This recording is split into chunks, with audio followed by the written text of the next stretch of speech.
Eh bien, bonjour à toutes et à tous. Merci au nom du Collège régional des alcoologues aquitains d'avoir bien voulu participer à cette visioconférence intitulée Une prison à ciel ouvert. Des titres un peu provocateurs, j'en conviens, mais assez réalistes quand on pense au confinement, déconfinement, reconfinement et couvre-feu. C'est-à-dire qu'un patient, la semaine écoulée, m'a dit cette phrase remarquable: le temps ne me laisse pas le temps.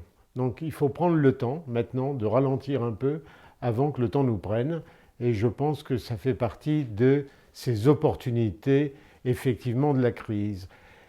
Cette crise, si on prend l'étymologie, ou plus exactement la description en Chine, c'est deux idéogrammes pour traduire le mot crise ou pour l'exprimer, qui sont à la fois le danger et l'opportunité. Alors on verra en quoi c'est une opportunité. Ce que nous rappelle cette crise, manifestement, c'est que nous ne maîtrisons pas tout et la nature reprend un peu ses droits et que nous devons nous interroger effectivement face à ce qu'il en est de l'anxiété généralisée, de l'augmentation aussi des consommations d'alcool de façon très sensible.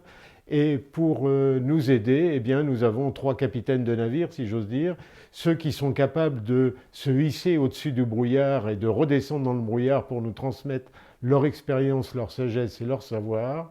Ces trois experts sont tout d'abord Michel Craplet. Alors Michel Craplet, nous le connaissons bien, c'est un psychiatre alcoologue et on sait aujourd'hui que si l'alcoolologie n'est plus trop connue, l'alcoologue n'est plus vraiment reconnu.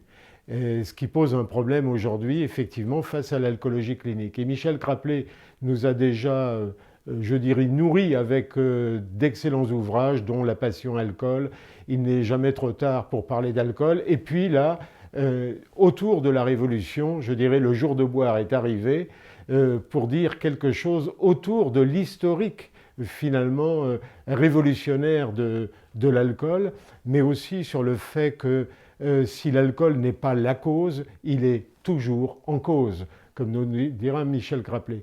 Et puis nous avons également Emmanuel Contamin, psychiatre spécialiste des troubles en particulier post-traumatiques. Et il est aujourd'hui superviseur en EMDR. Il est également auteur d'ouvrages, dont un sur l'EMDR, Prenez soin de vous. Et puis il vient de faire paraître les 5 cercles de la résilience. Et effectivement, c'est pour nous rappeler qu'il est en train de tricoter un livre autour de 3 fils, le fil de la relation à soi, de la relation aux autres et de la relation à la société et à la nature. Un livre absolument passionnant et très concret. Et puis nous aurons également Bertrand Vergely, philosophe universaliste qui nous a déjà tellement régalé au cours de différents séminaires au niveau du CRA et qui nous dira à quel point parfois l'inattendu est un facteur de changement.